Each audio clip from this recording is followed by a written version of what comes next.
Welcome to the Happy Mindset. Today's episode is episode number 88, and today's episode title is called This Works. So today I'm joined by Paddy Brosnan. Paddy is a mindfulness and meditation teacher. He's an author and a motivational speaker. On today's episode, Paddy talks about his journey, how he got into mindfulness and meditation, how he took an interest in Buddhism in particular as well. He talks about fear and psychological fear, the difference between them. He talks about self-compassion and having compassion for other people. He talks about non-reactive meditation. In Paddy's book, This Works, he talks about a few different types of meditation. And on this podcast, he shares a little bit about non-reactive meditation. And then levels of resistance as well. So he talks a little bit about resistance. And I talk a bit about my experience as well with looking at the anxiety that comes up for me around doing new things and how much of that actually ends up to be resistance to that anxiety of doing new things. So it's an interesting one. It's something that I'd encourage you to explore as well. That's what I've been doing, and it's helpful when you start looking at it that way. So that's today's episode. I hope you enjoy it, and thanks for listening, and enjoy today's episode. Thanks for joining us today, Paddy. Hey, you're very welcome, Dennis. Thanks for having me. You're welcome. So my first question is, who are you and what are you doing in the world today? Who am I? My name is Paddy Brosnan. I'm an author and inspirational speaker, and I try to give people the tools and techniques to help them suffer a little less. Cool. How did you get into this today? How did your... Because I wanted to suffer a little less. That's a good reason. You remember when you made a decision that you wanted to suffer less? Yes, I do. No, I suppose that I didn't have a road to Damascus moment. There wasn't like a Eckhart Tolle's famous park bench in London. There was none of that sort of stuff. I just realized I wasn't happy. And I realized I wasn't a very nice person. And that those two might have something got to do with one another. And I had a family coming at the time, or at least it was sort of on, looming on the horizon. And I was an unhappy asshole, and I didn't want to be an asshole dad or an asshole partner, so something had to change. And then what did change when you did make that decision?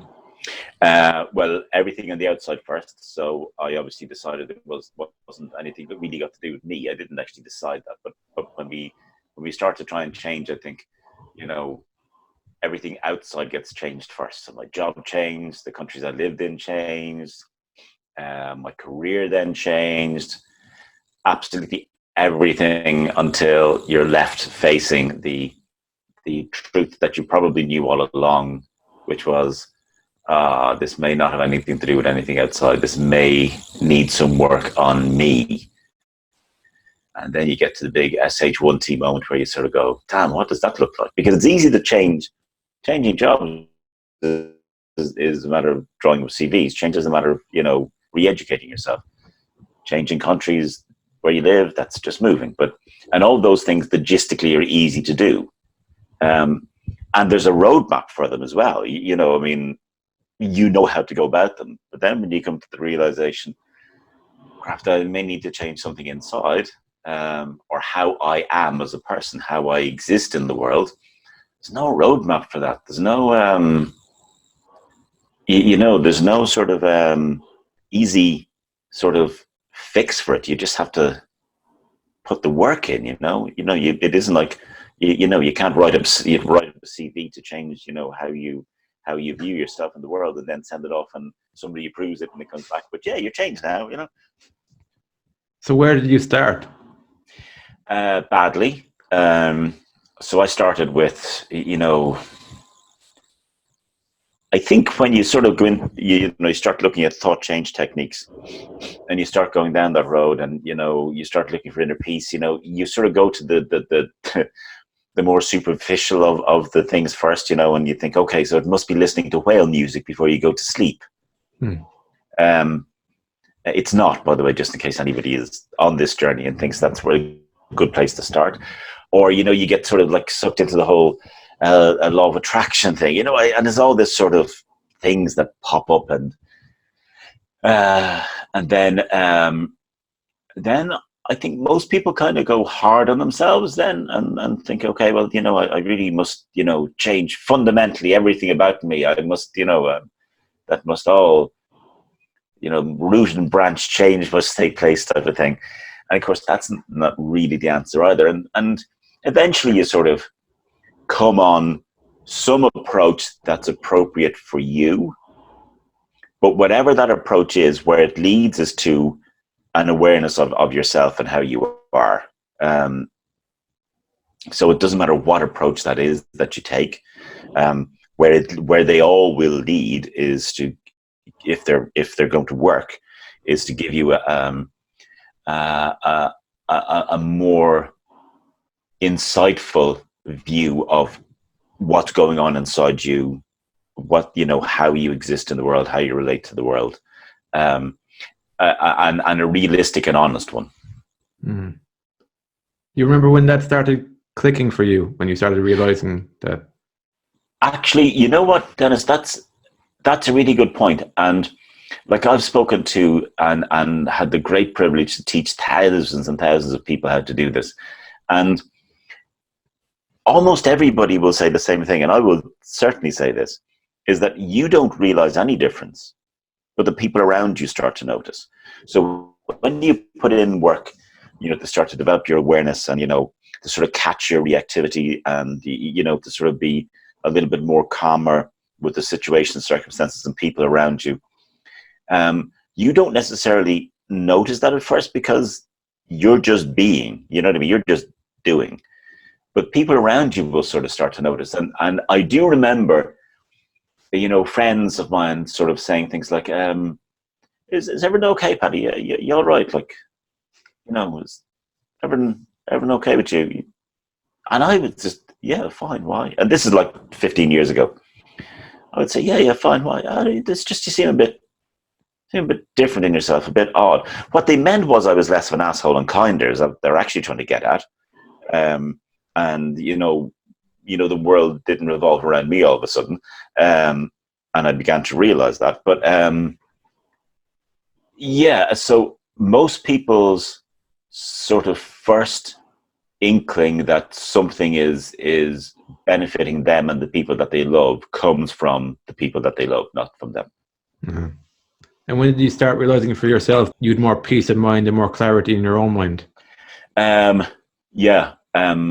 Takes a little bit longer, I think, because it takes a little bit longer for, the outside appearance can quieten down a little bit before the inside turmoil starts to sort of settle a little bit, So, one of the analogies I love for this is, if you've a glass of muddy water and you start to let it settle, well, the top, the bit that, people can see, that becomes clear much quicker than the middle, the inside of the core, and that's kind of the process that happens. But you do start to feel more calm in yourself.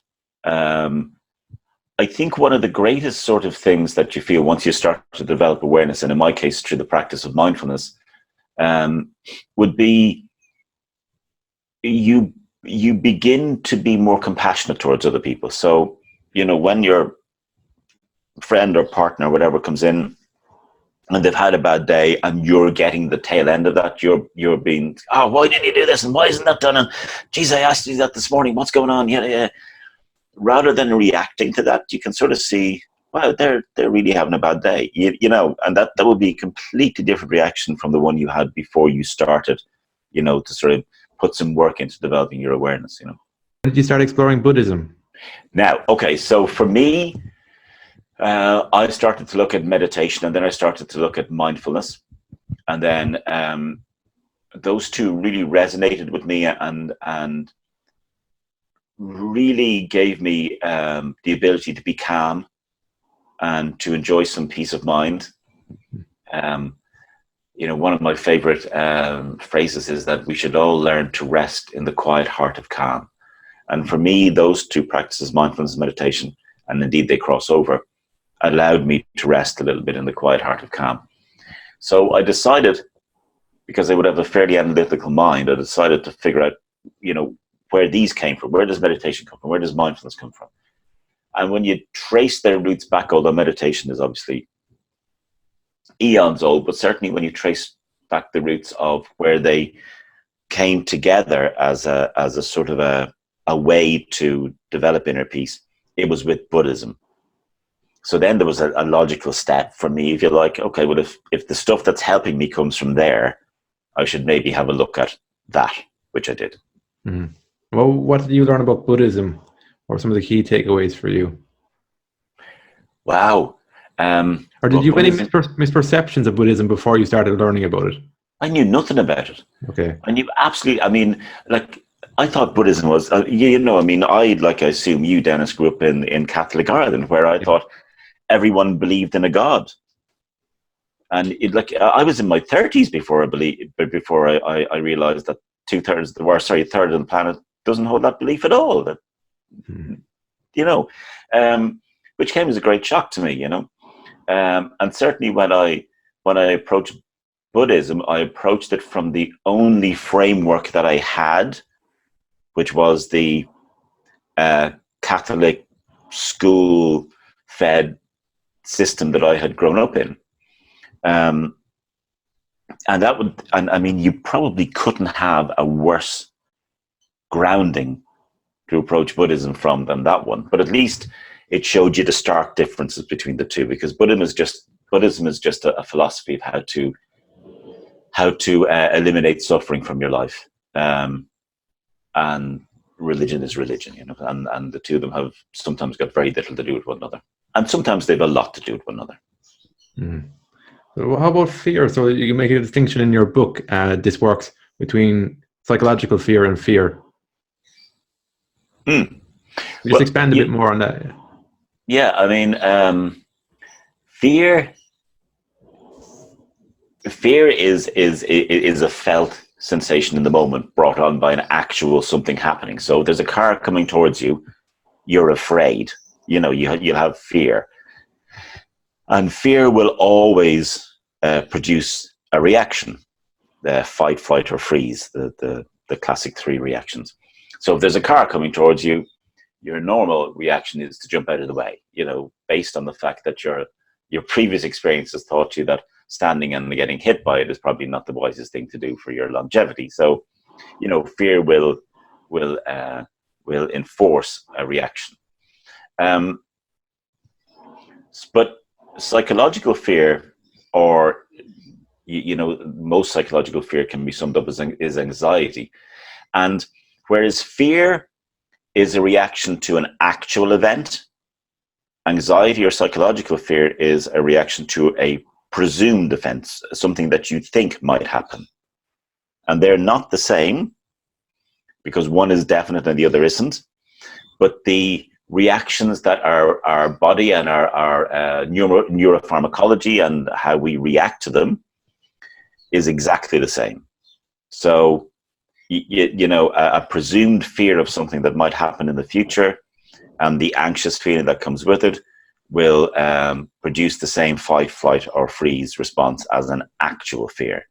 And of course, there's an awful lot of freedom to being aware of the difference between the two, and being able to say to yourself, okay, this fear is real and true. It's real. It's here. There's a car, and it's true because there is a car coming towards me. And being able to say this fear is real, but not true. It's real in the sense that I'm feeling it, but it's not true in the sense that there's no actual danger present. I guess with the anxiety, psychological fear, how do we? Because what the sense I got from your book was that you invite that fear in to sit there and feel it instead of resisting it. Because in my life as well, I've internally resisted that fear without even being aware of it, and it's always just made it worse. It's what would tend to happen was that I'd limit myself from certain things. So if I felt really anxious about public speaking, I wouldn't do that. Or if I felt really anxious about podcasting, I would never do that. All that stuff was out of bounds because of that resistance. How do we start feeling into that feeling that's limiting us?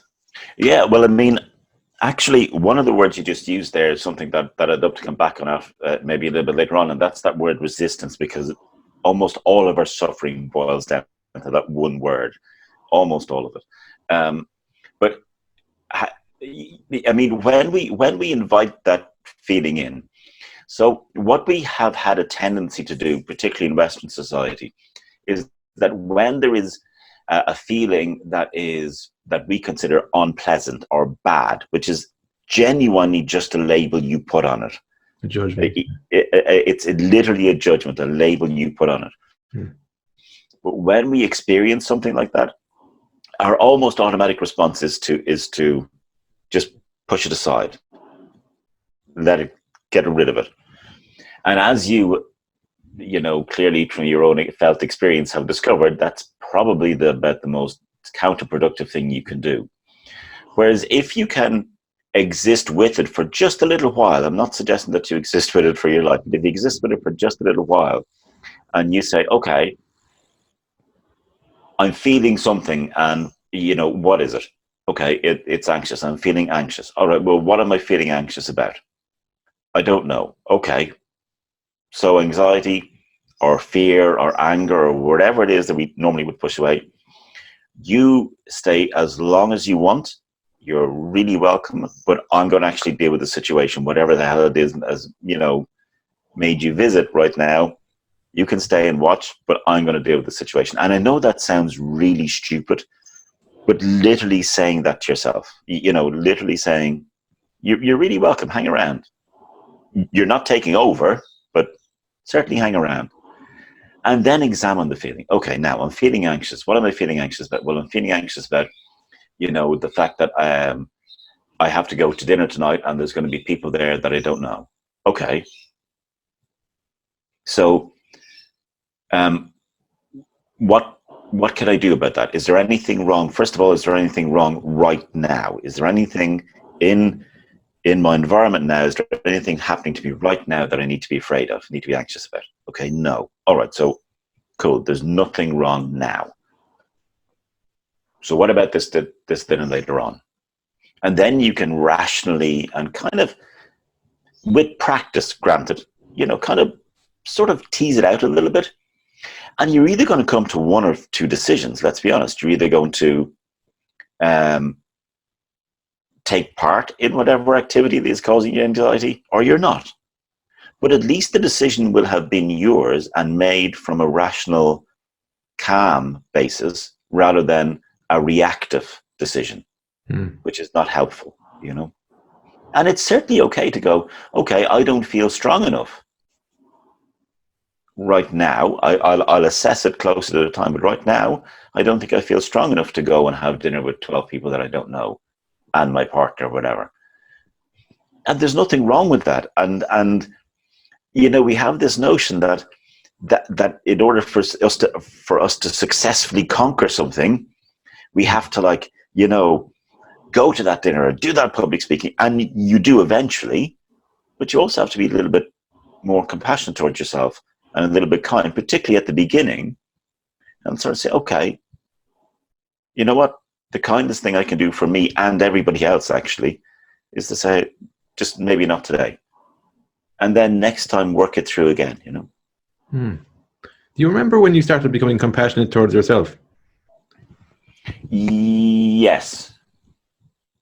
I not the date, obviously. Yeah, but like kind of the general time frame, or I remember it was a Tuesday at 3:30. Well, I just kind of asked that because I know that like you mentioned before that you were an asshole. I'm guessing you didn't have much self-compassion then, did you? I never thought about it. Yeah. I mean, it wouldn't have been in my lexicon of things to reason out, really. But yeah. I think when my eldest boy was about 2 or 3, I realized that I was really kicking the out of myself. In terms of being like a bad parent, you're not doing this right. I remember being really, really, really not very kind to myself in terms of, how I was doing as a dad. And there was nothing reasonable about it. You know what I mean? Like like I wasn't sitting there as I would now go, okay, how did I deal with that? Did I deal with that well? Do I need to apologize to him? Do I not need to apologize? Does he need to apologize to me? Whatever. There was nothing rational or kind about it. It was just a sort of a constant barrage of self-criticism.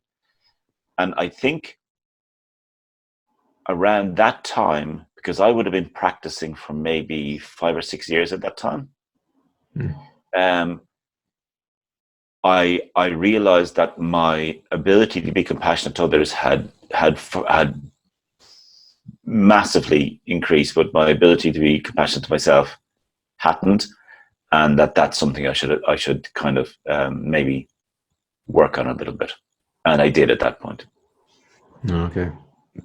Actually, another thing you mentioned in the book was the non-reactive meditation. I like the way you described it as well. It was, I guess, when I thought of it, it would be like when you feel things in your body that you don't react, but you don't think about giving yourself the choice afterwards. That was a part that I liked in your book. That part where it was like, because I wasn't aware of that. Could you just explain that non-reactive meditation? So, non-reactive meditation is actually, when people come to my workshops, it's probably one of the favorite meditations that we sort of do at the workshops, and it simply involves just sitting completely still, and being aware of the process. So the process is really simple. There's a stimulus from somewhere. So it might be a sensational stimulus, like an itch or an ache, and then you move to scratch that itch, or you move your leg to relieve the ache. Or it could be like a sound and you cock your head towards the sound, or it could be a thought, I don't know, the thought might be, you're sitting, you're doing your meditation. Geez, did I leave on the cooker? And, and you move to get up to check that. So the stimulus can be sensation or thought. But it always follows the same pattern. So there's the stimulus, there's the grasping of that stimulus by the mind, or what I mean by that is you becoming aware of the stimulus, because you have millions of them every second. So you become aware of this one, whatever it is, an itch, and then you react. You just scratch it, and most people will say, "Okay, well, that's just that's an involuntary reaction."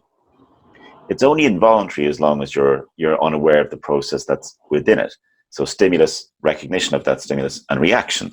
And once you're aware of that and you're sitting quietly, you become aware of the itch, and now you make a choice.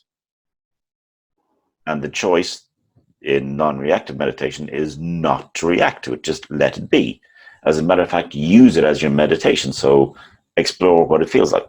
Use the itch or the ache or the sound or whatever it is, or the thought, and just watch it. Just let it be and examine it. See how it changes, see how whatever. And then after you've done that, then when there is a certain element of control there, you can decide whether you want to react to it now or not. And if you choose to react to it, well, then you'd be aware of every part of that reaction.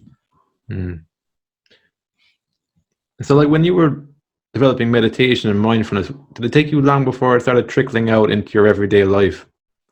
Actually, it doesn't. It really, really doesn't. I mean, I always tell people that we don't do mindfulness. Mindfulness is not something you do. It's not like, okay, I have to leave the kids to school, phone Dennis and sort of the podcast, do the shopping, do a mindfulness, pick up the dry cleaning. It's not. So you practice mindfulness in order to live mindfully. So the idea is to get to the point where you are phoning Dennis to organize the podcast mindfully, picking up the kids mindfully, doing the shopping mindfully. You know what I mean? Where the base existence for what you do is awareness, that you're aware of what you're doing moment to moment. And people will say, geez, that sounds like an awful lot of work. Well, the opposite operating system to that is where you're not aware of what you're doing, but your mind is in the past, raking over stuff that you should have done or could have done or would have done, or in the future, worrying about stuff that you have no control over anyway because it hasn't happened yet. So you can live your life in your mind, going back over stuff that you literally can do nothing about. You can do nothing about what's already happened, or worrying about stuff in the future that you have precious little control over anyway, and certainly worrying about it will gain you no more or less control over it. So you can live your life in your mind, or you can live your life in your life. What am I doing now? I'm walking with my kid. Okay, well, let's just do that. Yeah, and let's make sure that my mind is with my body and my environment. In this case, walking with my child. You know, so very quickly, if your practice of mindfulness is authentic, you'll find that 95% of it is actually in your ordinary everyday, and 5% of it is on a meditation cushion. Yeah, I like that. That's actually kind of like I'm a big believer in like the 80-20 and those types of those type of principles. Like I think like you've got your intention. I'm guessing was that you were looking to cultivate this self-awareness in your life in general. That's the way you were approaching mindfulness and meditation to begin with, was it? I think some people can look at it as a practice, like you're just saying a to-do list, and they just say, I'm going to be mindful here, and not have the intention to bring it into their everyday awareness. So the kind of unfortunate thing with mindfulness is that we do what we always do in the West with stuff that we take from the wisdom traditions. So what we do is we take something that's really simple, we make it shockingly complicated, normally by adding science to it, and then we make it shockingly complicated so that we can then normally commoditize it and charge people money to hear us explain it back to them. And that's unfortunately happened a little bit to mindfulness. So mindfulness became stuff like mindfulness-based stress reduction programs and mindfulness-based cognitive behavioral therapy and mindfulness-based irritable bowel syndrome response programs. And sometimes I just giggle, to be perfectly honest with you, because all of those things are applications of mindfulness, but they're not mindfulness. It's like saying, you're sitting down to Sunday roast, and if somebody asked you what you had, you'd say carrots, and they'd say, was that your meal? Yeah, carrots. But in actual fact, your meal was much bigger than that. It involved many, many, many more things, but you've reduced it down to just carrots. And that's what these applications of mindfulness have done, is they've reduced it to a technique, or reduced it to a system to help with a very specific thing. So reduce your stress, decrease your anxiety, I don't know, look after your irritable bowel, whatever the hell mad stuff they do with it nowadays. Where in actual fact, mindfulness is really simply a way to live. It's a way to exist. That's vastly different than the way most people do, but a lot easier than as a way of existing. It's a lot easier than the way most people live their lives. Yeah, I imagine there's a lot more clarity, and you can actually tell what's meaningful for you and what's not, and be able to live your life in more alignment. Is that fair to say? Or? Yep. I think probably the greatest benefit is that you live your life with less reactivity, because you are aware that anger is building up. You're aware that person is speaking, and you're aware you're getting angry. And when you practice mindfulness, you get the amazing gift to be able to put those two together and say, that person speaking, I'm getting angry. Is there an actual reason for the, you know what I mean? Is there a reason for me to be getting angry here? Is it going to add anything to this if I start shouting back? Or is that person actually suffering?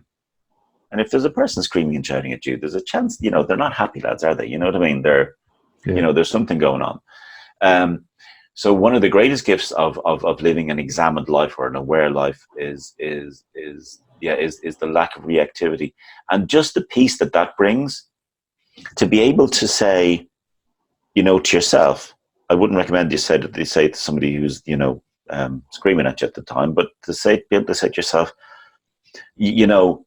I'm not going to get into the pit, because if I get into the pit with you, I can't help you out. And I love and care for you, so I'm going to stay here and let you do whatever you need to do, understanding that it's not you talking to me, it's anger talking to me, or it's frustration talking to me, or it's annoyance talking to me, and probably has nothing got to do with me at all. And having the sort of emotional maturity to understand that, and then to be able to stay outside the pit, to allow to allow yourself be there to help the person out when they need it. Yeah. And I think that's a particularly amazing gift of an example of living mindfully. Yeah, there's less psychological damage there then as well. More space. But huge. But less suffering for you as well, because I'm not, you're not shouting and roaring. You're not getting up there. You're not getting high just because somebody else has chosen to do that. It's kind of like that principle, like when there's no resistance coming towards you, you're able to just vent stuff out, and it just collapses itself sometimes. That's exactly what happens. Yeah. That is exactly what happens. Yeah. That actually leads me on to the other point is I liked in your book the way you said in English, we just linguistically will say I am afraid, whereas in French they'll say j'ai peur. So fear is here. Talk a little bit more about that. Yeah, I have fear instead of I am fear. I see a huge distinction there as well. I think, but particularly, it was just something that sort of struck me as English speakers. We possess almost everything to ourselves. So I'm afraid, I'm happy, I'm whatever. In actual fact, you're not afraid, you're not happy. You are a million things, and fear might be occupying a small part of you at that particular moment in time. But to identify your whole self as fear by saying, I am afraid, is almost bonkers. It's almost like, self-harm on a grand scale, really, isn't it? It's sort of linguistic madness. And I was just trying to make the point that in other languages it doesn't exist. It's like, fear is here, or I have fear, but it's not I am afraid, Mm-hmm. And I think sometimes we possess our emotions as ourselves and our feelings as ourselves, even without the linguistic hoopla that goes with it. I think, we actually have that felt experience that I'm really angry and that's the only thing I am. And as long as we do that to ourselves, we cut off in that moment the ability to be anything else, the ability to be calm, the ability to be compassionate, the ability to be reasonable, Mm-hmm. And part of sort of developing awareness and developing self-awareness is to understand that you're doing that, and how genuinely unfair that is to yourself, let alone the people that's getting the brunt of it, That's good. The other thing is the RAIN acronym that you mentioned it towards the end of the book. Mm. Could you expand just a little bit on that, the RAIN acronym? Yeah. Dennis, I'm just going to stop here for a second, because that's a huge mess. I mean, if you get into that you literally, because that can be tricky to practice, I try not to teach it unless I'm going to teach it from beginning literally to end. You know what I mean? Okay. Because, if people start to sort of look and inspect it a little bit, without taking the steps before or afterwards, that can be, and even say it in the book, if this feels, you just get the hell out, That's actually a good thing to mention, though, to go at your own pace. I think sometimes it's like there's, especially when you go through trauma and stuff, there's a lot of turmoil there. And I found what was helpful for me is to just take it at my own pace, and the self-compassion of if I feel like something's too much for me right now, I'll go back to just, yeah, exactly. 100% stop. Because one of the things we have to do, I think, when we start down any path, and you can call this path what you like, path of compassion or self-awareness or spiritual path, or it doesn't matter what you call it, but when you start down any of those paths, to understand that there is no way or no sense in which you can fail. It's just not possible. You progress, or you momentarily stay where you are until you progress, but you can't fail. And I think it's like one of the things I hear from people a lot is, I just feel, Paddy, I should be much further along. And I always ask them, is there a race? Because if there is, nobody told me, I mean, and, I'm as competitive as the next person. And if there's a race, this whole awareness thing, I'd like to know, because I feel I could win. Yeah. But of course, there isn't a race, Yeah. Yeah, that's good. I think the competitiveness, actually, it's destructive of self-awareness and of that path. 100%, yeah, 100%. But one of the things you mentioned earlier on, Dennis, was that word resistance. Mm. And I just want to, if I have a little bit of time, I'd love to just come back to that, because that's, in my opinion, what it all boils down to. That's been something that's coming up for me around anxiety recently. So I've been playing around with the inviting the anxiety in and leaving it sit there and stuff. And I started to realize how much of the anxiety was actually me resisting the anxiety. Yeah.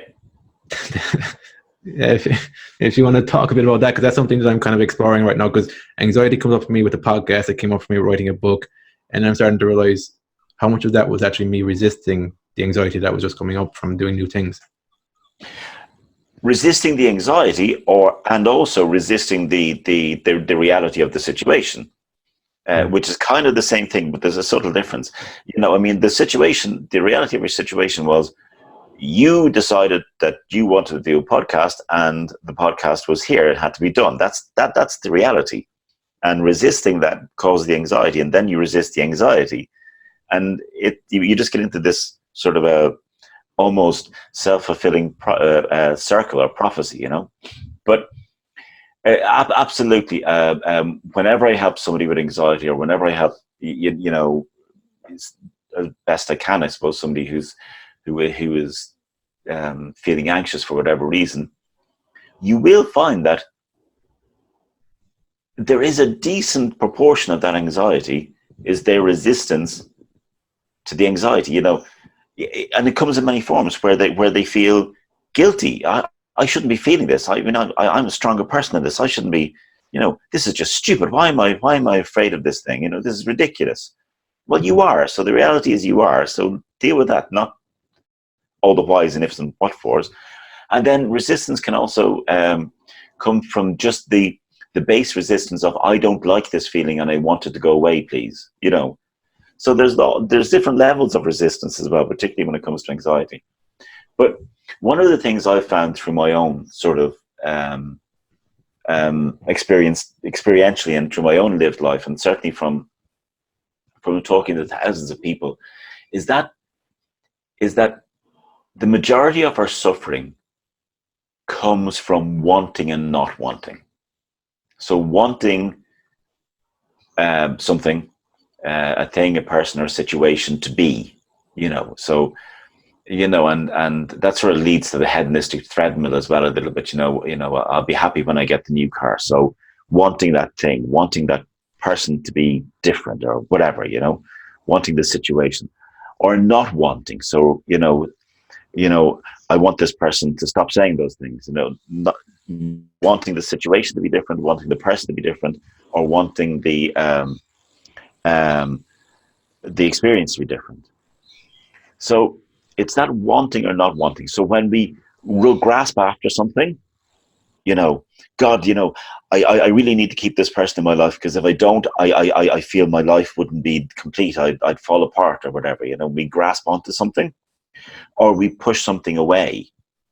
I don't, financially, I'm not in a good place now. I'm not, and we start pushing against that. And that's where the majority of our suffering comes from, is this wanting or not wanting. And those two can be boiled down into that one word, which you really well used, which was resistance. So when we resist, the reality of the situation or circumstance that we're in, that's when we suffer. And I think just that realization can be an amazing sort of a breakthrough point or a eureka point for a lot of people. Because when you resist the reality of your situation, person, experience, whatever it is, you almost, like, you have set yourself up for failure immediately. That is the situation. That is what's happening. That is reality. You can resist it all you like.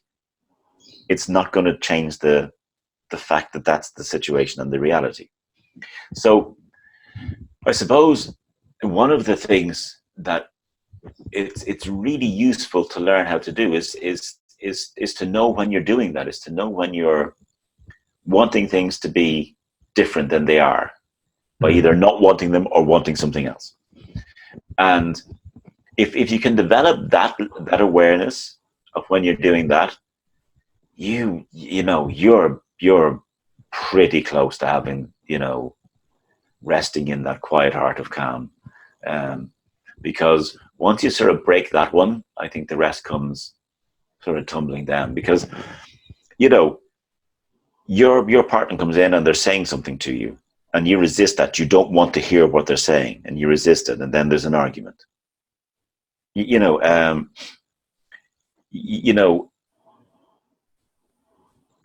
Any level of resistance to reality causes suffering. Now, I'm not saying you have to accept reality, by the way. I'm not saying you have to accept bad situations. I'm not saying that, but you have to at least acknowledge that they're there. And then you only have two choices: accept it or do something about it. And those are the two choices you're left with constantly. And they're the only two choices that actually will lead to no suffering. The other choices of wanting or not wanting, resisting, pushing and pulling, they lead to suffering. But those of accepting or changing the situation, person or circumstance, that leads to no suffering. Because if you decide to accept it, okay, that's where it ends. You've accepted that situation, and I don't know what that situation might be. It could be a good situation, it could be a bad situation. But if you've decided to accept it, you've decided to accept it. If you decided to change it, well, at least now you know what your role is, or what your path is, and now it's a matter of figuring out how to get there. And I suppose the only question left then is, how do we know what we can and can't change? That's the only question that's left then at that point. And the answer to that really is that you can't change anything that's happened.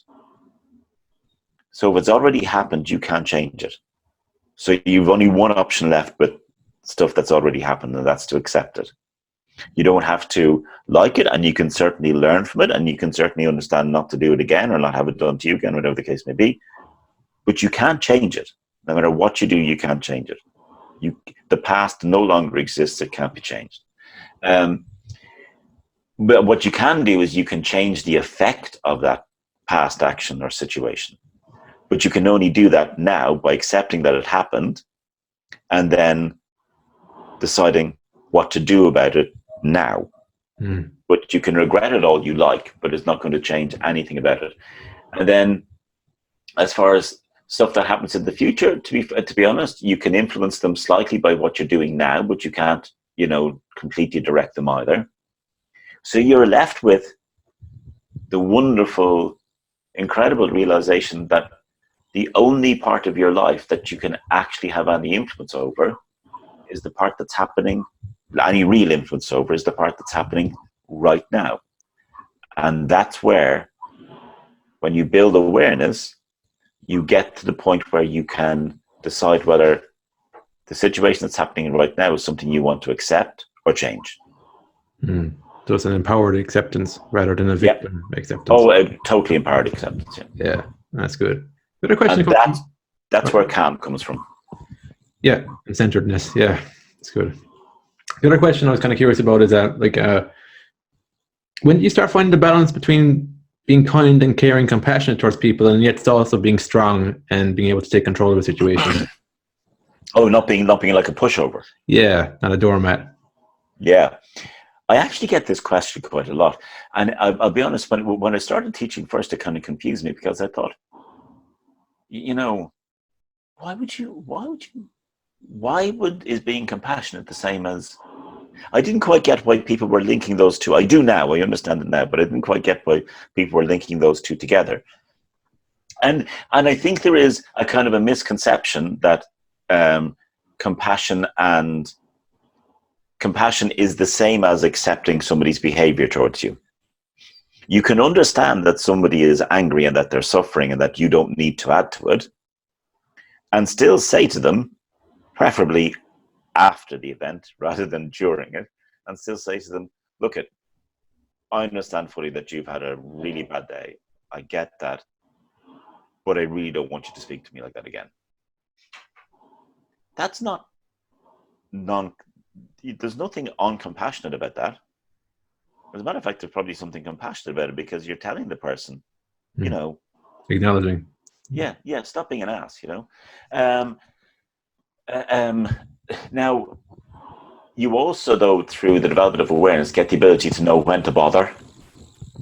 So if I'm, driving along or walking along the street and somebody starts screaming at me because, they feel I stepped out in front of them, or whatever the case may be, do I really, really need to bother with that? Like, do I?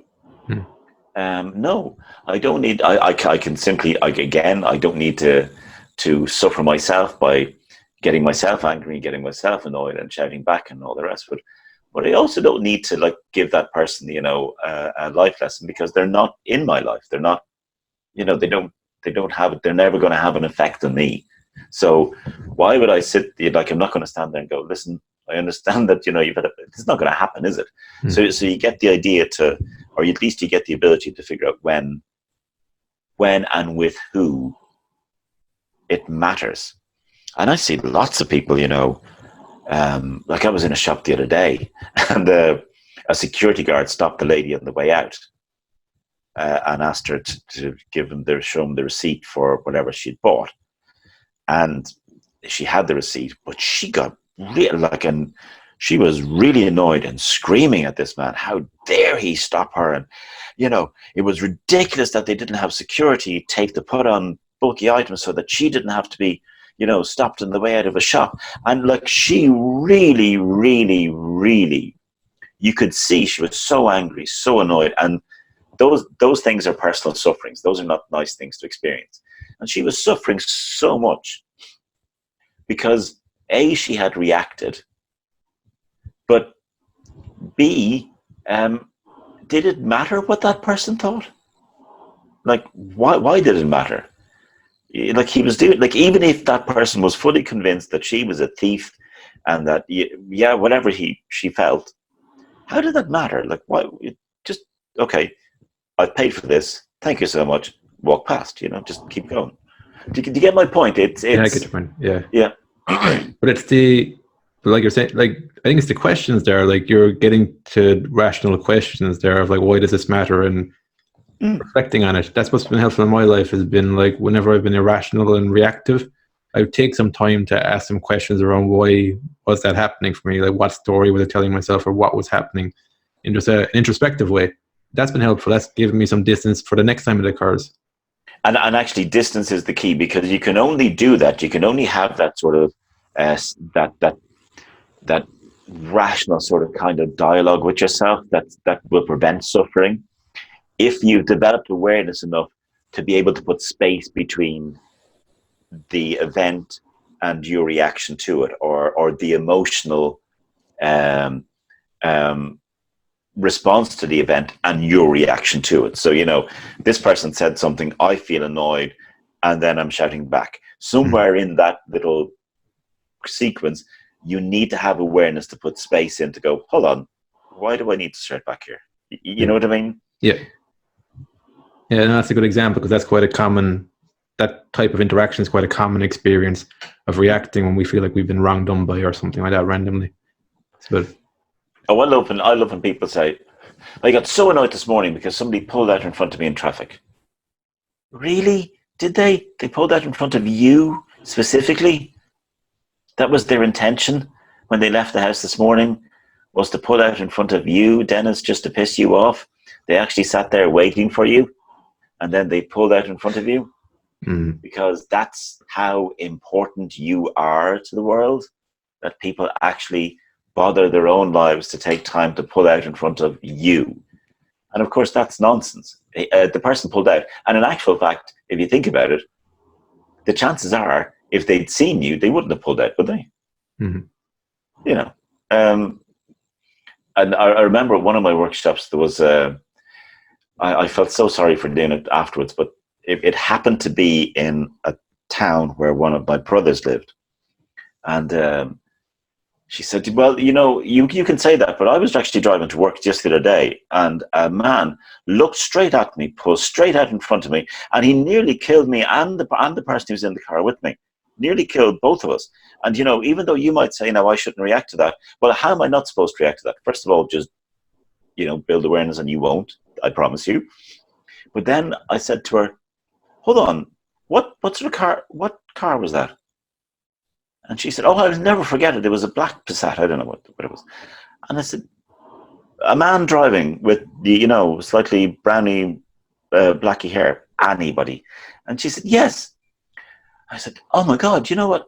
I mentioned earlier on that my brother lives here in this town, and actually he told me about that incident last night when we came up.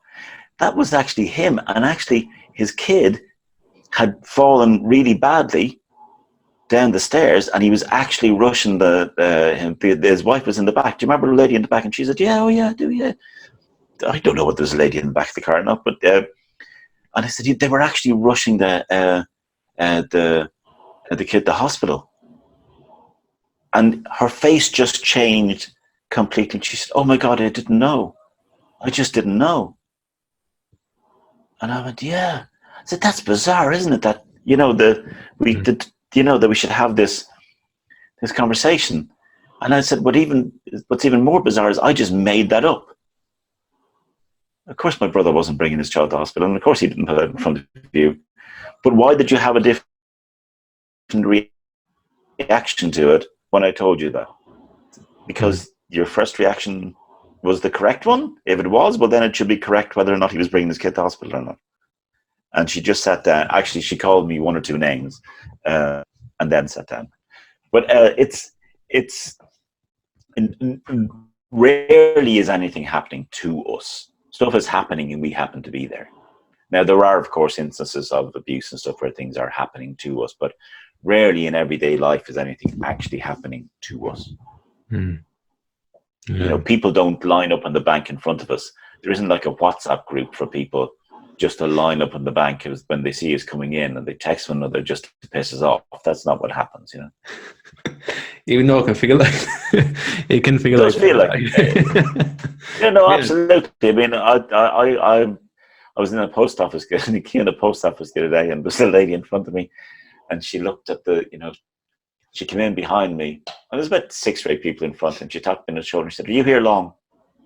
I went, I have no idea, and I didn't know how long it was there. She went, it's ridiculous, isn't it? And I went, the queue. And she said, I said, yeah. I said, it's definitely a queue.